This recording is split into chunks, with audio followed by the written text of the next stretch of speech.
Amém? Na Bíblia, o amor é classificado em 4 tipos principais, ou seja, tem mais. Baseado nas palavras gregas originais usadas no Novo Testamento, quando os 70 sábios traduziram para o grego as escrituras hebraicas. O amor eros. Anota aí, amor eros, quem estiver anotando. Sabe o que é o amor eros? O amor romântico. O amor, aquele amor focado na atração física, na paixão, né? Quem aqui já namorou, já casou, já passou por esse amor eros, né? Aquele amor que você, quando vê a pessoa, você sente algo, né? Que o coração acelera, você não vê a hora de estar junto com aquela pessoa, né? Você fala assim, cara, essa daí é o amor da minha vida, amor à primeira vista, né? Esse é o amor eros. Tem o amor storge.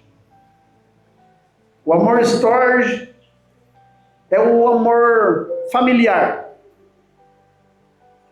É a afeição natural que une membros da mesma família, como o amor entre pais, né? E o amor entre filhos, amor entre irmãos. Esse é o amor storge, o amor familiar. Aquele amor que você tem por uma pessoa, porque você já nasceu junto com aquela pessoa. É um amor que, por mais que as coisas aconteçam, ela sempre vai estar no seu coração, né? Você vai ter um carinho diferente, um carinho sem malícia, né? Esse é o amor storge. E o amor philos, ou filia. Amor philos é o amor de amizade, o amor fraternal, de lealdade, companheirismo e carinho profundo. Aquele amor que você tem por seu amigo, né?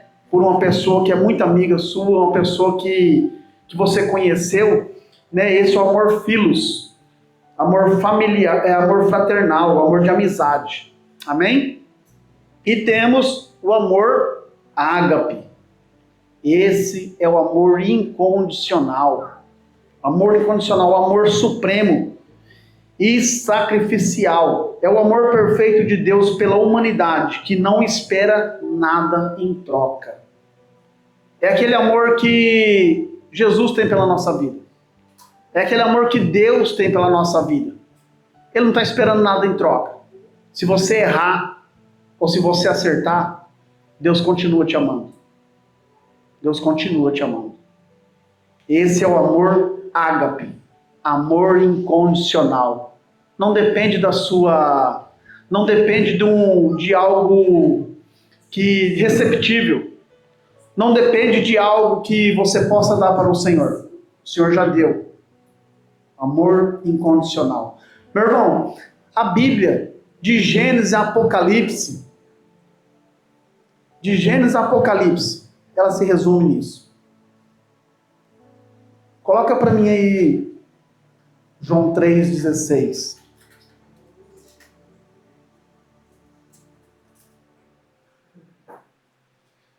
De Gênesis a Apocalipse, a Bíblia inteira, do começo ao fim, ela se resume nesse versículo. Porque Deus amou o mundo de tal maneira que deu o seu Filho unigênito para todo aquele que nele crê não pereça, mas tenha vida eterna.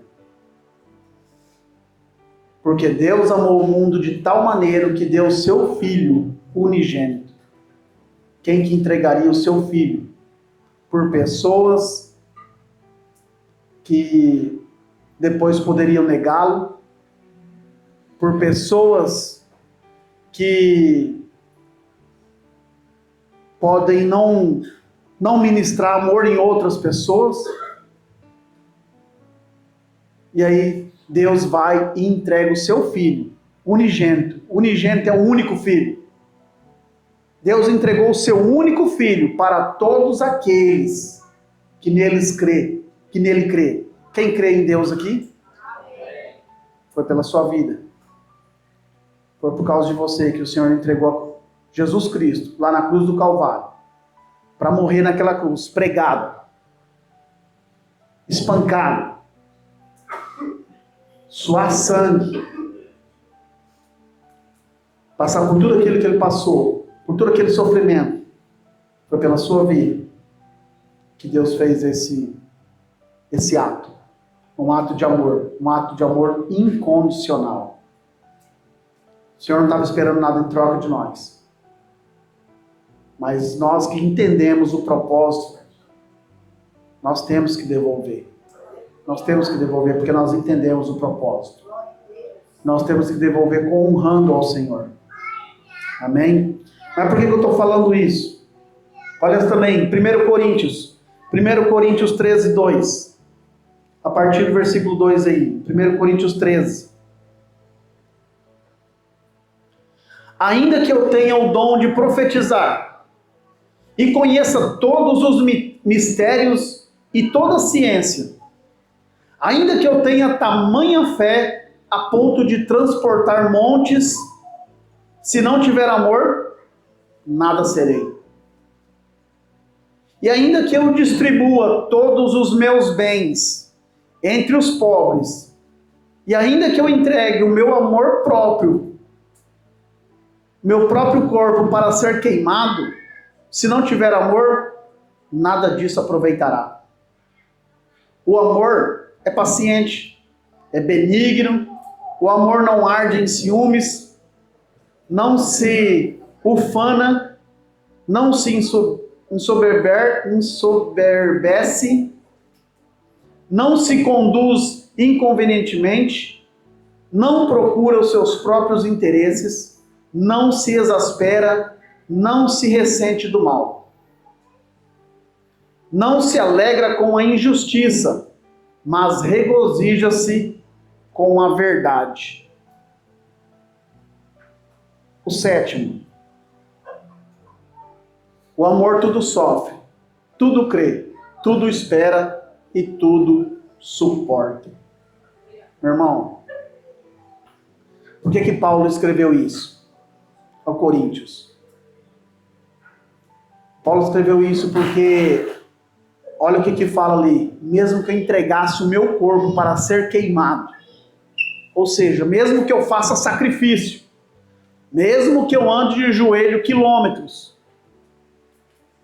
mesmo que eu ande de joelho a quilômetros, mesmo que eu pegue um chicote e bata nas minhas costas, mesmo que eu fique me martirizando, mesmo que eu faça tantas coisas aí que vocês vão entender, se não tiver amor, meu irmão, não vai valer de nada isso. Não vai valer de nada. Sabe por que eu comecei falando sobre o amor?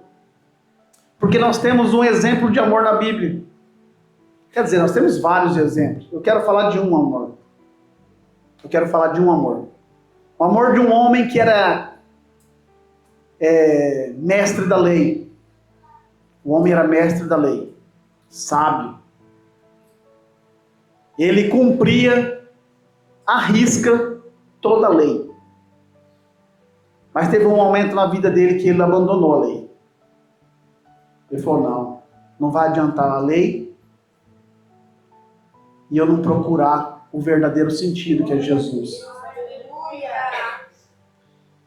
E ele falou assim, eu creio, que ele falou assim, não adianta eu estar seguindo à risca tudo isso se eu não for atrás daquele que pode curar minha filha. Sabe por quê? Vamos lá ler Lucas 8:40. Lucas 8:40 fala de um homem chamado Jairo.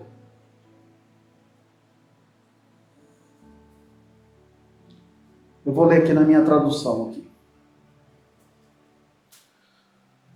Lucas 8:40 diz assim: no outro lado do lago, o povo recebeu Jesus de braços abertos, pois o estavam esperando. Então um homem chamado Jairo, dirigente de uma sinagoga judaica, veio e caiu aos pés de Jesus, pedindo-lhe que fosse à sua casa com ele, porque estava à morte sua única filha, uma menina de 12 anos. Jesus foi com ele, abrindo caminho no meio da multidão que o comprimia. Versículo 49. Enquanto Jesus ainda estava falando com a mulher, chegou um mensageiro da casa de Jairo, o dirigente da sinagoga, e disse a Jairo: a sua filha morreu. Não adianta incomodar o mestre agora. Porém, quando Jesus soube o que havia acontecido, disse a Jairo: não tenha medo, apenas confie em mim e ela será curada. 51. Quando eles chegaram à casa de Jairo, Jesus não deixou entrar ninguém no quarto, a não ser Pedro, João e Tiago, e o pai e a mãe da menina. A casa estava cheia de gente, se lamentando e chorando. Porém ele disse: parem de chorar.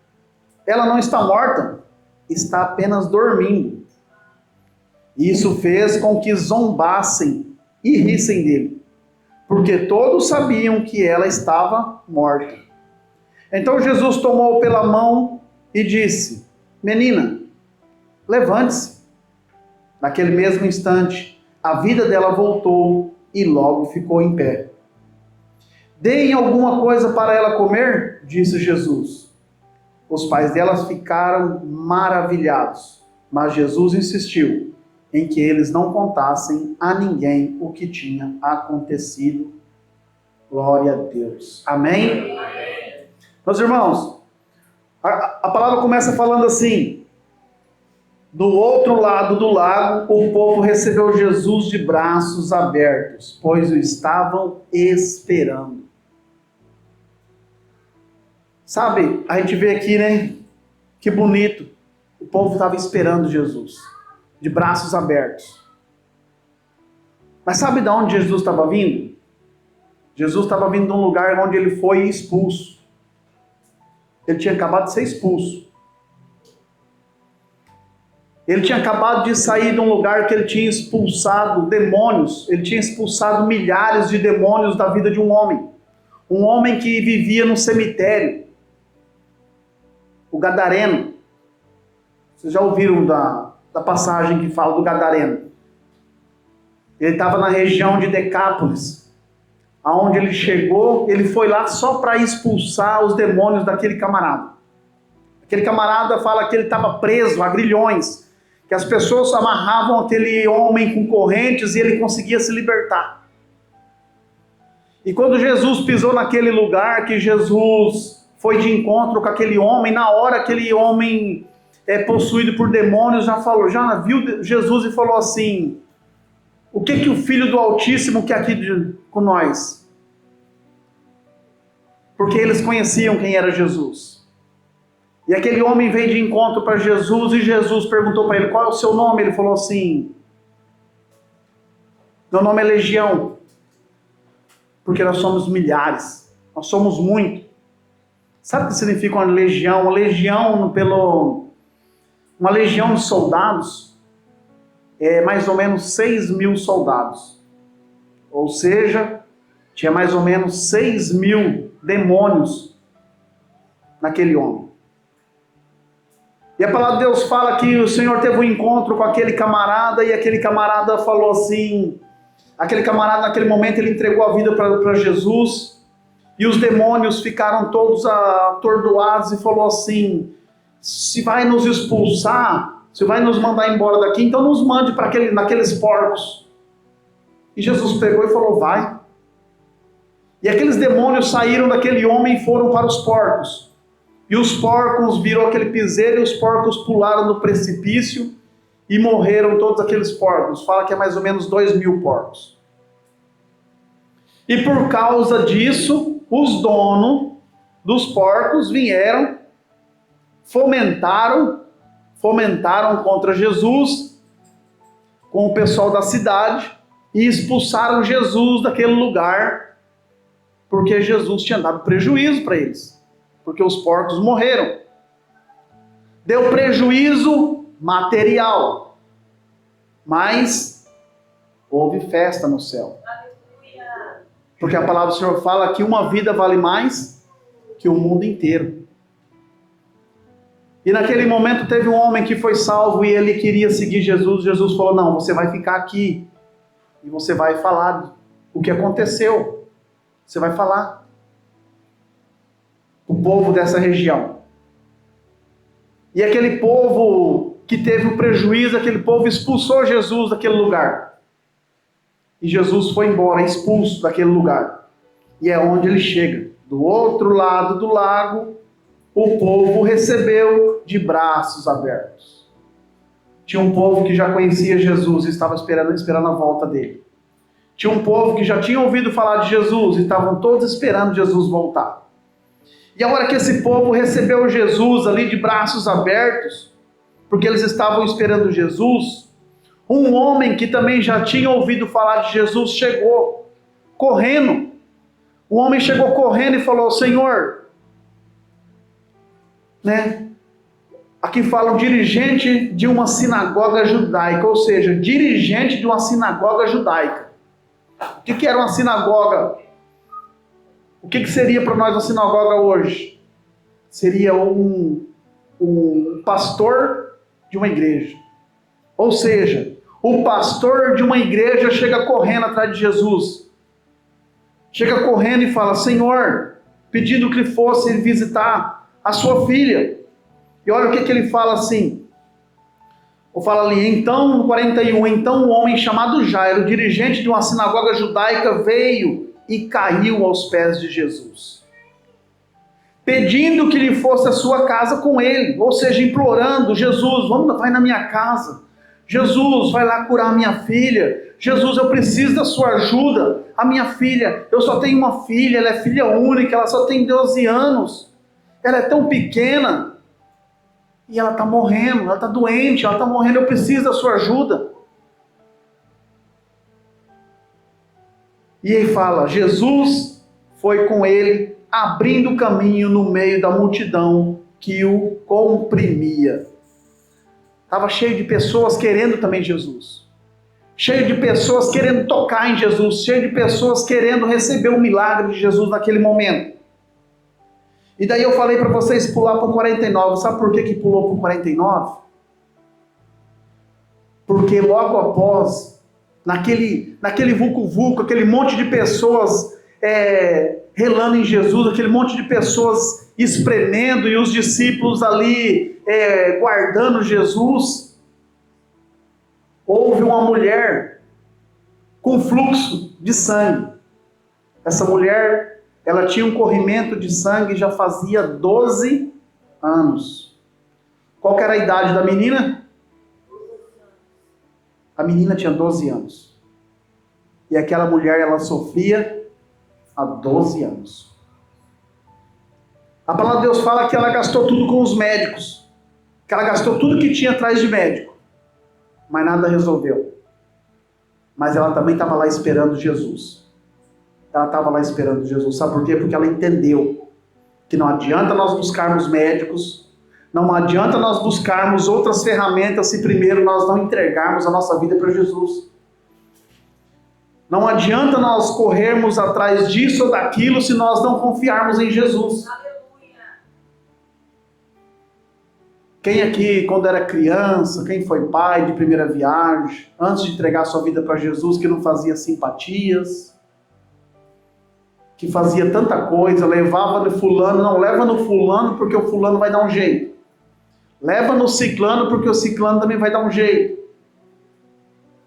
E quantas vezes a gente levava nossos filhos a algo que não é de Deus, e você apresentava o seu filho diante de uma pessoa que não estava fazendo a obra do Senhor, fazendo bruxaria, e você levava seu filho lá, para que essa pessoa fizesse algo pelo seu filho no seu desespero.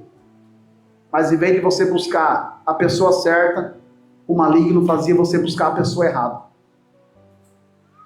Sabe? Tem um rei na Bíblia que ele foi muito usado por Deus.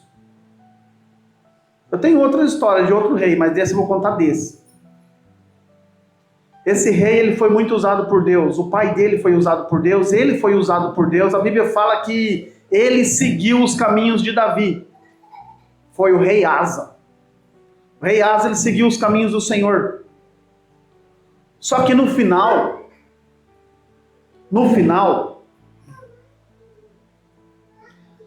vamos ler.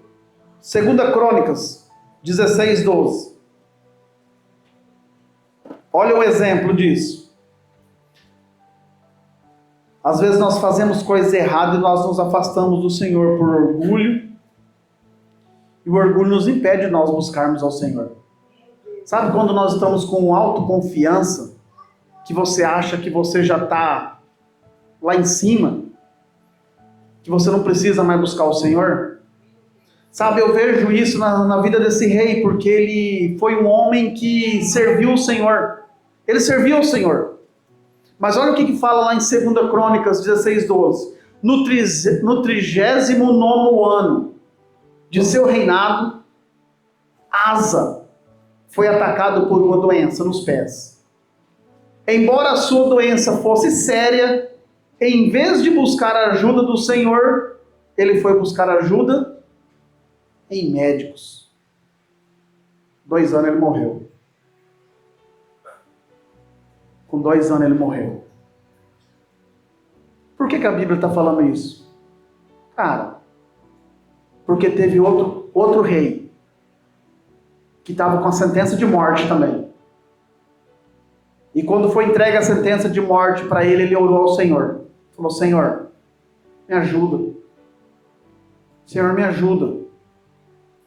Não permita que isso aconteça.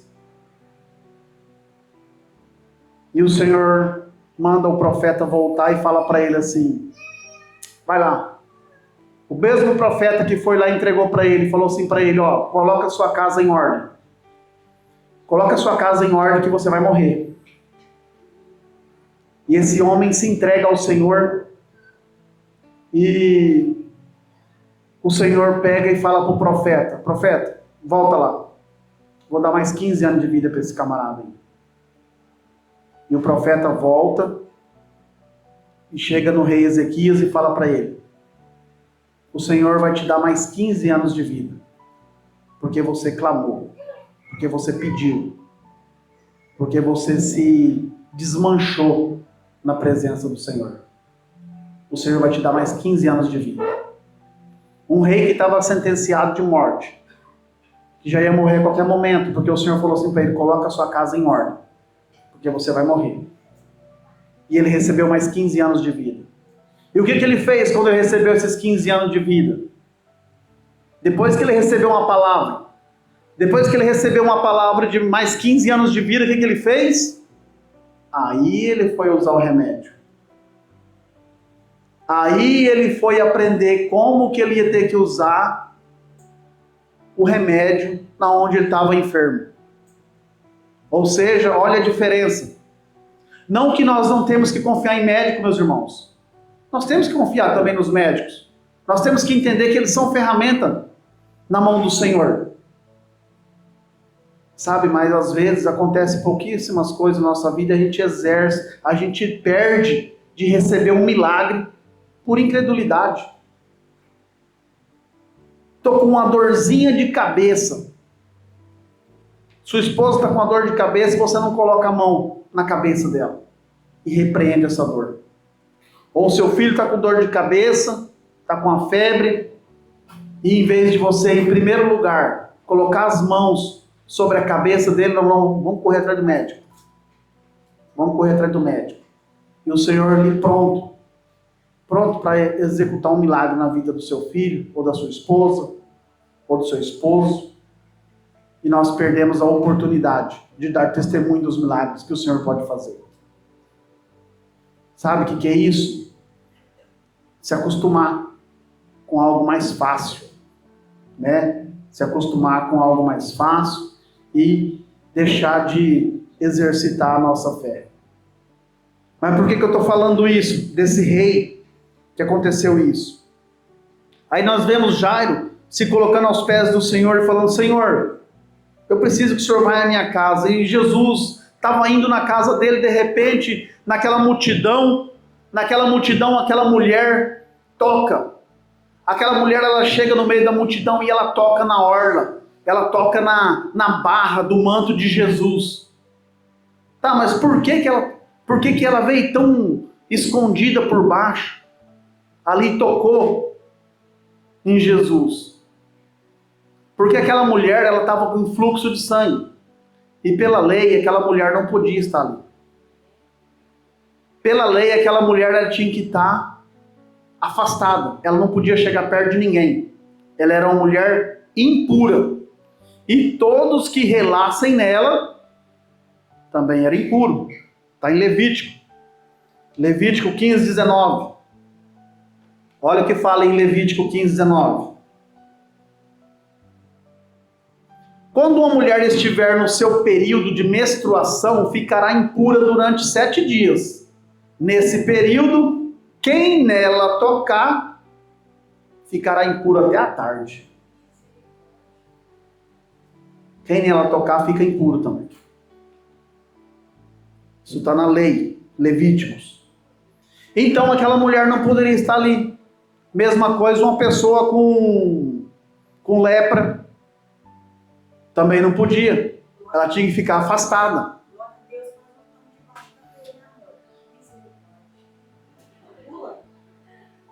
E Jesus naquele momento, ele sente que algo tocou nele. E ele pergunta: quem me tocou? Quem me tocou? Aí as pessoas falam: Jesus, mas como que o senhor fala quem me tocou? Olha o povo te apertando, o povo espremendo, todo mundo está relando no senhor, o senhor pergunta quem te tocou? Ele falou: não, alguém me tocou diferente. Alguém me tocou diferente porque eu vi que de mim saiu poder. E naquele momento aquela mulher levanta a mão e fala: foi eu que toquei. Eu toquei e eu fui curada. O sangue parou. A minha enfermidade parou. Aquilo que eu lutei por 12 anos, eu acabei de ser curada. E Jesus fala: vá em paz então, que a sua fé te curou. Todo mundo ficou alegre, todo mundo feliz, aquela multidão, eu acredito que aquela multidão ficou feliz, uma salva de palmas, glória a Deus, aleluia. Mas tinha um homem que não estava feliz. Jairo estava agoniado. E Jesus para, sendo que Jairo está esperando. Não, Jesus, vamos para minha casa, minha filha está morrendo. Eu preciso do Senhor na minha casa. E aí imagina Jesus naquela paciência. Imagina, porque eu vejo lá na história de Lázaro, né? Que as irmãs de Lázaro vão atrás de Jesus, ele fala: calma, mas vamos lá. Mas vamos lá. Meu irmão está morrendo. Eu vou lá. Depois de uma semana ele chega lá, Jesus. Né? E eu vejo assim essa paciência, né? Jesus falando: calma, vai chegar a sua vez. Vai dar tudo certo. Não fica... Calma sua ansiedade. Não, pode comer, pode beber, fica tranquilo, vai chegar a sua vez. Seu nome está aqui na lista. Seu nome está aqui na lista, você é o próximo da fila. Sabe, eu vejo assim, aquele homem apavorado falando assim: Jesus, vamos ligeiro, Jesus, a minha filha está morrendo. A minha filha está morrendo, Jesus, calma, deixa eu orar por essa mulher aqui, essa mulher está precisando aqui, ela está com um probleminha aqui, ela está afastada do povo, já faz 12 anos que ela não pode chegar perto de ninguém, deixa eu curar ela primeiro. E Jesus cura aquela mulher, e aquele homem apavorado: vamos Jesus, e de repente chega um dos auxiliares dele e fala assim: Jairo, para de incomodar o mestre. Para de incomodar o mestre. Não adianta mais. Sua filha já morreu. Não adianta mais pressa.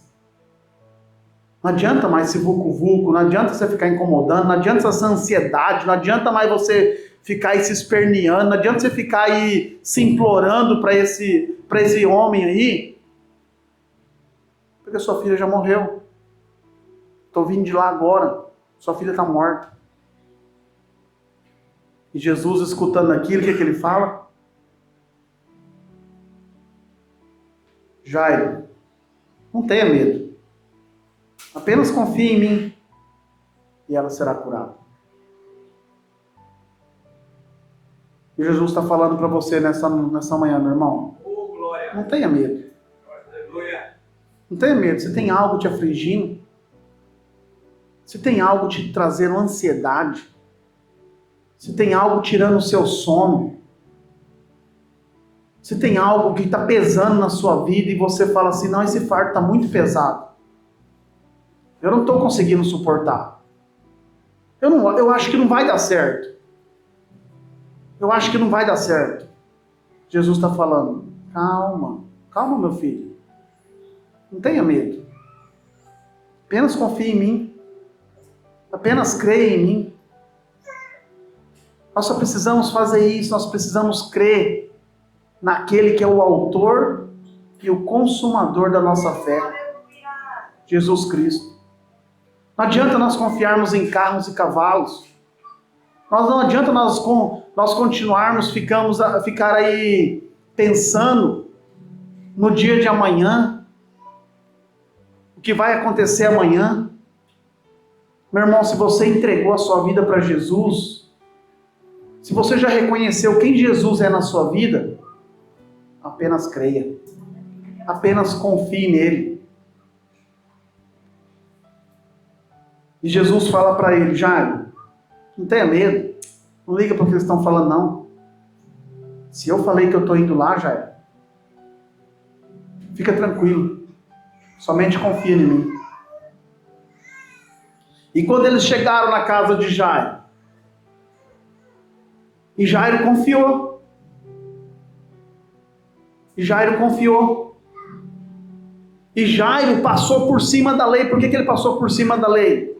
Porque Jesus, pela lei, estava impuro. Jesus estava impuro. Aquele monte de gente que estava ali perto de Jairo, todos estavam impuros, porque aquela mulher relou neles.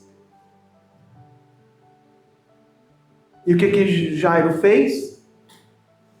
Falou, não, eu vou confiar no Senhor. Amém. Eu vou confiar no Senhor. Jairo teve que deixar de lado os ensinamentos que ele tinha e falar, não, eu tenho que confiar no Senhor. Eu vou confiar em Jesus. E naquele momento ele deixa um homem que tinha sido tocado por uma mulher impura, um homem que pela lei estava impuro, até a tarde. Aquele homem entra na casa de Jairo. Ele entra na casa do mestre da lei. Ele entra na casa de um homem que estava ensinando outras pessoas que aquilo não podia. Quantas pessoas ele estava ensinando que aquilo não podia acontecer? Mas ele teve que deixar. Ele teve que deixar a letra de lado e confiar no Senhor. Aleluia. Ele teve que deixar a lei de lado e confiar no Senhor. Amém, Jesus. E naquele momento Jesus entra na casa dele. E Jesus vai ao quarto da menina e ele não deixa ninguém acompanhar. Não. Entra comigo só Pedro, João e Tiago e os pais da menina. A casa estava cheia de gente, lamentando e chorando. Sabe quem estava lá lamentando e chorando? As pessoas que não acreditavam em Jesus. As pessoas que não teve o mesmo discernimento que Jairo teve. As pessoas incrédulas. As pessoas que vão falar para você assim, ó, não tem jeito não. Larga a mão. Larga a mão de ir para a igreja. O que você está buscando em igreja? Não adianta nada disso. Larga a mão de você ficar correndo atrás desse homem. Larga a mão de você ficar correndo atrás dessa mulher. Não tem jeito. Pau que nasce torto, morre torto. Escutei muito isso. Escutei muito isso. Larga a mão. O que adianta? Agora vai ficar desse jeito, e agora? Todo Pai, você não tem tempo para desfrutar da vida, não? É todo dia na igreja? Você não tem tempo para fazer nada de bom, não? Tem que ficar todo dia na igreja? Escutei isso também. Mas você vai todo dia na igreja? Para honra e glória do Senhor, eu vou todo dia na igreja. E as pessoas achando que eu não me divertia. As pessoas falando de uma diversão que eu já conhecia.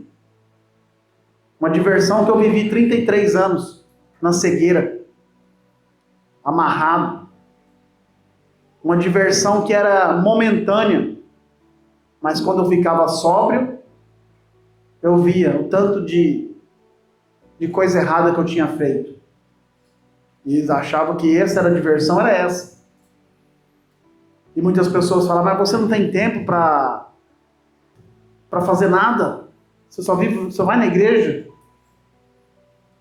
Meus irmãos, o tempo que nós íamos na igreja, de segunda a domingo, eu acho que foi o tempo que eu mais vivi junto com a minha família, e foi um tempo que eu mais vivi rodeado de pessoas que falavam a mesma língua.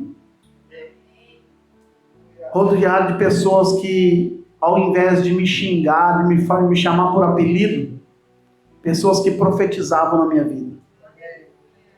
E pessoas que me abençoavam. Pessoas que amavam estar do meu lado. Pessoas que verdadeiramente eu sentia que era amor. Um desses amor que eu falei para vocês aqui. Ali sim eu via ministração de amor. Era jantando na casa de um, no outro dia na pizzaria, no outro dia na casa de outro irmão, no outro dia estava na minha casa. Sabe? Um momento de alegria, um momento de alegria verdadeira e aprender na palavra de Deus. E muitas pessoas lá fora acham que você não tem tempo para se divertir. Porque a diversão deles é totalmente diferente da nossa diversão. A diversão deles lá fora, como eu vivia antes, eu pensava em mim. Tem que estar bom para mim. Ah, vai ter um churrasco ali, mas só pode ir homem. Fechou. Fechou. Tô indo. Ó, vai ter um churrasco ali, ó.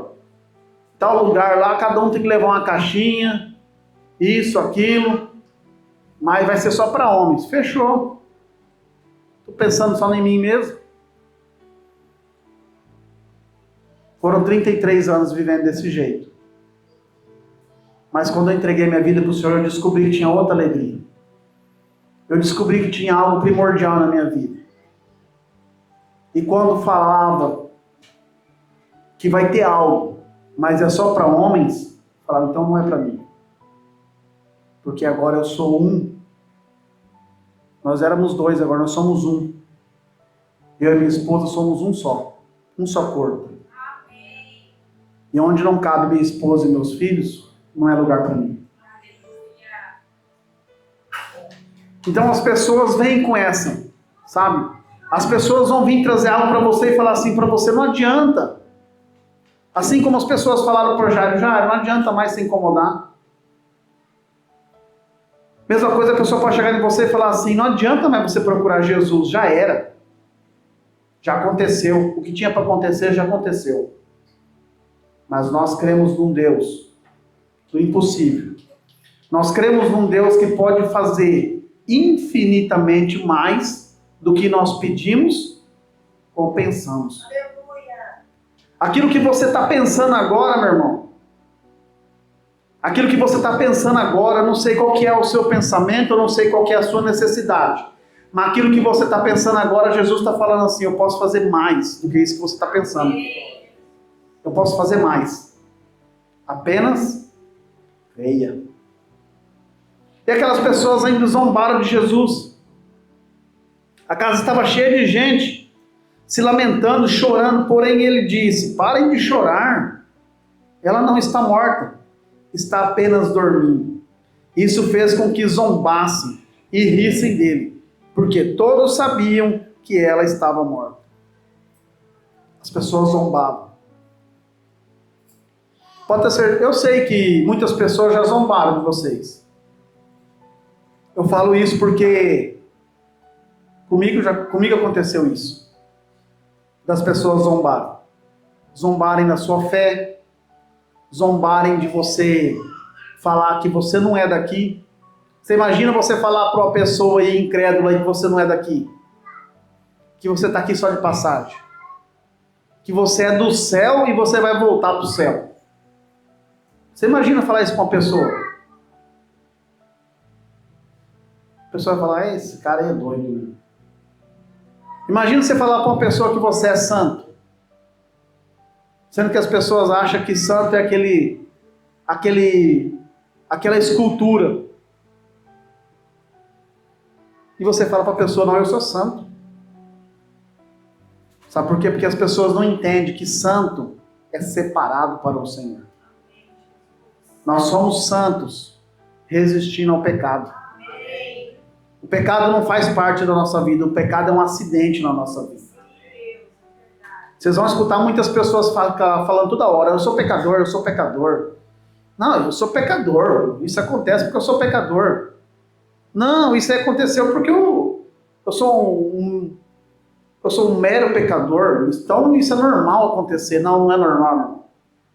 As pessoas quando falam isso, que você é um pecador, e fica batendo na tecla que você é um pecador, elas estão querendo fugir da responsabilidade dela. O que eu tenho entendimento é que nós somos santos, resistindo ao pecado. Nós não somos pecadores buscando a santidade. Nós já somos santos, fugindo do pecado. Porque se nós entregamos a nossa vida para Jesus, nós somos santificados nele. Amém. O Senhor já escreveu o seu nome no livro da vida. Ele já te separou. Amém. Você já está separado já para o Senhor. Aleluia. Para quando Ele vier buscar a igreja dele, você vai subir com Ele. Amém? Amém. E aquelas pessoas zombavam. Zombavam de Jesus. E o que eles não zombavam? E zombavam de Jairo. Falavam, mas, Jairo, cara, você, não é você, cara, você que sempre está falando aí que, pregando para nós como que tem que ser, e agora você vai lá atrás desse homem. E Jairo abre a porta da casa dele, e Jesus sobe. Jesus entra na casa dele. Então Jesus tomou pela mão a menina e disse, menina, levante-se. Naquele mesmo instante, a vida dela voltou e logo ficou em pé. A vida dela voltou. Jesus deu um sopro de vida novamente. Aquilo que o maligno tinha tirado, Jesus trouxe de volta. O maligno tinha tirado a vida daquela menina, mas Jesus trouxe de volta. Meu irmão, se tem algo que o diabo, que você tem o entendimento que foi o diabo que tirou da sua vida, Jesus está te dizendo agora que Ele vai trazer de volta. Simplesmente creia. Se tem algo que foi tirado da sua vida, meu irmão, você vai ser restituído. Apenas creia. E Jesus naquele momento disse aos pais, deu alguma coisa para ela comer, e os pais dela ficaram maravilhados. Mas Jesus insistiu em que eles não contassem a ninguém o que tinha acontecido. Os pais dela ficaram maravilhados. Naquele momento, houve uma ministração de amor, amor ágape, um amor incondicional, um amor de Jesus pela vida daquela menina, um amor de Jesus pela vida daquela família. Eu creio que aquela família entregou a sua vida para o Senhor Jesus. Aquela família saiu de uma cegueira e começou a seguir Jesus. E Jesus ainda fala para ele: não conte isso a ninguém. Não, para eles não contarem a ninguém o que tinha acontecido. Sabe por que para eles não contar? Porque aquela multidão ia contar. Aquela multidão ia contar. E se nós estamos sabendo hoje, é porque a notícia foi espalhada. A notícia foi espalhada. Porque isso daqui está em Lucas, Marcos, Mateus. Foram várias pessoas que viram. Amém, meu irmão? E se a palavra chegou até aqui? Se a palavra chegou até aqui, é para ela entrar no seu coração. Amém. E é para você exercitar a palavra de Deus. Amém. Não coloque em dúvida, meu irmão. Não coloque em dúvida o que Deus pode fazer na sua vida. Apenas creia. Se você já é um salvo, se você já entregou sua vida para Jesus, se você crê que Ele é o único e suficiente Salvador da sua vida, você é salvo. Então você tem que crer no Senhor. Amém?